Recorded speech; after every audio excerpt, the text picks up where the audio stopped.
François Mesdames Hollande. et messieurs, bonsoir. Nous avons donc été reçus assez longuement par le président de la République et par le Premier ministre,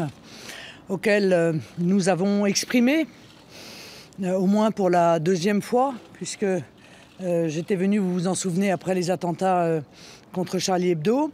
Nous lui avons exprimé les solutions que nous pensions devoir être immédiatement mises en œuvre. Elles n'ont pas beaucoup changé, ce sont à peu près les mêmes que celles que nous avions déjà exprimées en janvier dernier, puisque aucune d'entre elles, il faut le dire, n'a été choisie par le gouvernement jusqu'à présent. Elles touchent évidemment d'abord à l'existence pérenne de nos frontières, car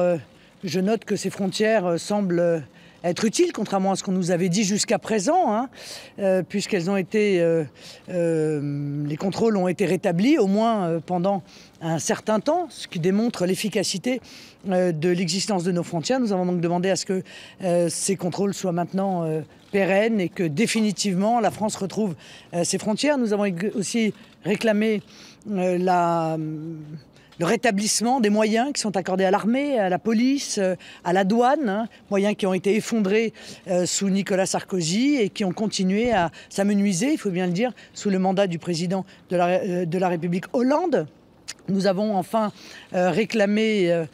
que des mesures extrêmement fermes soient prises à l'égard de ceux qui, étrangers ou doubles nationaux, sont sur notre territoire détectés comme radicalisés. Des mesures extrêmement fermes à l'égard de l'ensemble aussi des structures qui soutiennent le fondamentalisme islamiste.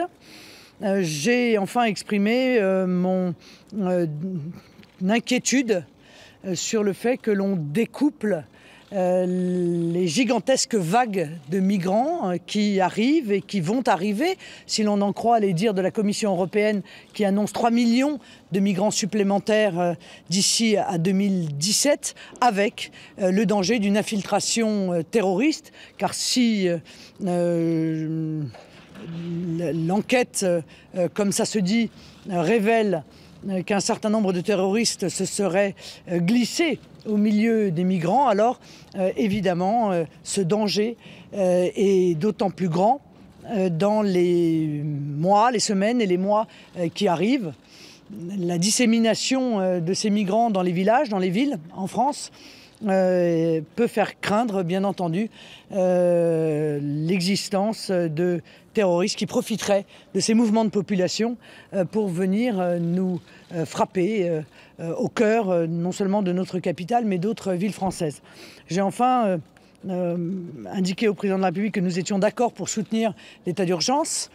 à condition que celui-ci serve à effectuer l'ensemble des contrôles, des perquisitions qui permettent de désarmer les banlieues et ne se limite pas à l'Île-de-France, ce qui est le cas depuis le décret du 14 novembre, mais que l'ensemble des préfets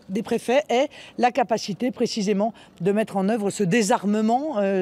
des banlieues, des caves, des quartiers dans lesquels se cachent les fondamentalistes islamistes et leurs armes.